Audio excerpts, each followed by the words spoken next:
So generally, the war for amenities, or it's amenities in American. Yeah.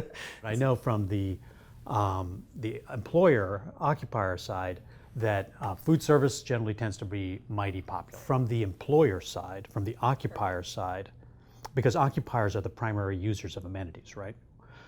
They want to take care of their employees in certain ways that make them productive, retain talent, manage spend, all those types of things. So manage productivity, right? I mean, having a cafeteria in the office is way better than having to go down the street and lose some time, even though you may want to do that. Yeah, there are certainly amenities that are popular and more popular, right, than others. And frankly, this is one of those things that we see being a component of understanding human behavior. Fitness centers fall into this category of things that if you ask, people will say, absolutely, I would love a fitness center in this building. I think what people are saying is that they would love to have immediate proximity to something that they would rather be doing more often than less often, working out, right, getting access to a fitness facility. But when they get put in, they don't get used. They certainly don't get used to the extent that we expect them to be used. So fitness facilities, as an example, are one of those things we say, perhaps the amenity is actually about access to a fitness facility down the block or across the street, or even in the neighborhood or neighborhoods that we understand most of our tenants to live in or come from. Amenities that we find to be most popular to date, there's not a whole lot of surprises. Amenities around fitness and wellness, your gyms, your fitness classes, and experiences like that are certainly seem to be very, very popular. The other features that we find to be very popular are around food. People love to eat, people need to eat, and if you can provide an excellent selection of food options for both lunchtime and dinner time, as people will continue to work later and later, we find that is the occupants in our buildings are very responsive to that.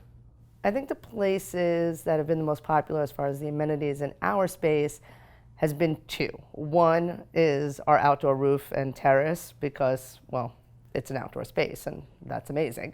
And there's not that many of that. So to be able to sit outside and have breakfast and work on a laptop on a beautiful sunny day is good. And it's probably healthier for you as well to get outside and get some fresh air. I think the other space that is great for our amenities is we have a 9,000 square foot canteen, which is a multi-purpose space. So we can use it for events, we can use it for an all hands, and it's actually helped us a lot as far as our employees and our revenue because we do so many events, and it was sort of one of those, if you build it, they will come. Certainly an amenity that is incredibly attractive to people and having a direct impact on the space that they take and how they use it are meeting facilities, shared conferencing, and the like. The tension there, of course, is being able to decide, well, to what degree does that change the envelope of space a tenant occupies, the overall space program, and how much of that experience, the meeting experience, do they really want to be able to control versus what are they willing to have be more building-led that they can insert themselves into.